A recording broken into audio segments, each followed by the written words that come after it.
Time வந்து 6:30 தான் ஆகுது. சரத் வந்து காலேஜ் கிளம்புறதுக்குள்ள டிஃபன், லஞ்ச் பாக்ஸ் எல்லாமே வந்து ரெடி ஆயிடுச்சு. ஃபைனலா ஒண்ணு மட்டும் வெந்துட்டு இருக்கு. என்னென்ன பண்ணிருக்குன்னு பார்க்கலாமா? வாங்க நம்ம எங்க இருந்து ஆரம்பிக்கலாம். ஆவி பறக்க பறக்க சூப்பரா இட்லிங்க.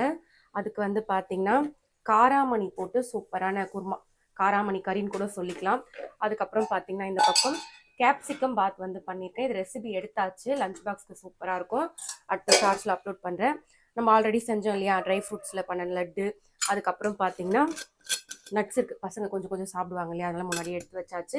ஆமா, இன்னைக்கு வந்து ஹெல்த்தியான கீரை பொரியல் வந்து பண்ணிட்டு இருக்குங்க. லஞ்ச் பாக்ஸ்க்கு சைட் டிஷ் பாத்தீங்கன்னா அரைக்கீரை பொரியல். அது மட்டும் தான் ரெடி ஆயிட்டு இருக்கு. இன்னைக்கு எல்லாமே முடிச்சாச்சு. சரத்துக்கு வந்து டிஃபன் வச்சு கொடுத்துரு. பிளேட் அங்கே வச்சுட்டு இங்கே தானே எங்கே பரபரப்பா இருக்கீங்களேன்னு கேட்குறீங்க. நிறைய பேர் வந்து எப்படி இவ்வளோ வேலை செய்றீங்கன்னு வேற கேட்குறீங்க. காலையில வந்து எல்லாரும் கிளம்புறதுக்குள்ள முடிக்கணும் போது கொஞ்சம் பரபரப்பாக தாங்க இருக்க செய்யும். சரத்துக்கு டிஃபன் கொடுத்துட்டு அப்படியே வந்து லஞ்ச் பாக்ஸ் வந்து. உங்க வீட்டில் என்ன ஸ்பெஷல் சொல்லுங்க, வாங்க சாப்பிடலாம். தேங்க்யூ.